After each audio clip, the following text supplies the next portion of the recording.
রতুয়ার ব্লকের পরানপুর অঞ্চলের চাঁদপুর জেলেপাড়ায় ৫৭তম হরিনাম সংকীর্তনের শুভ অধিবাস হয়ে গেল। এদিন চাঁদপুর জেলেপাড়ার ভক্তিমতী মহিলারা গোটা চাঁদপুর এবং মির্জাতপুর গ্রাম মাথায় কলসি নিয়ে পরিক্রমা করেন।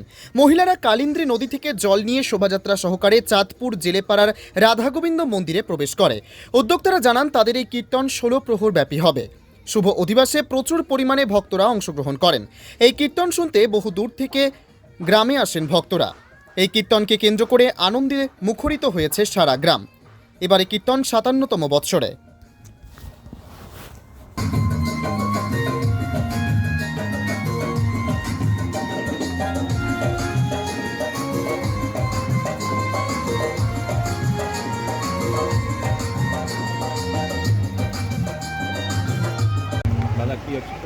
আমাদের ১৬ প্রহরব্যাপী লীলা সংকীর্তন হচ্ছে এটা চাঁদপুর জেলাপাড়ায়।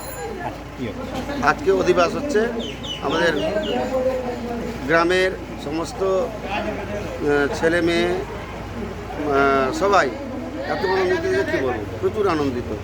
এই কলযাত্রা ওরা যাবে, কলযাত্রা নিয়ে নদীর ঘাটে জল তুলে মন্দির ধরতে পারে। এটা ৫৭তম বছর। কীর্তনে শুধুমাত্র আমাদের পদাবলী কীর্তন হয়, কিন্তু খুব খুব সুন্দরভাবে পরিচালিত হয়।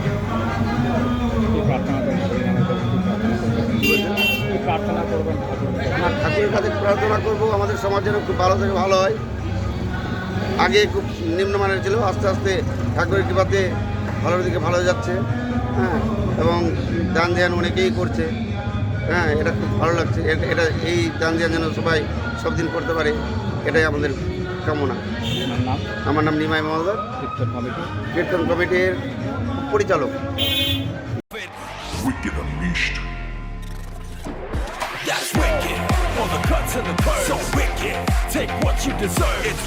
Yes, Vader, unleash your wicked.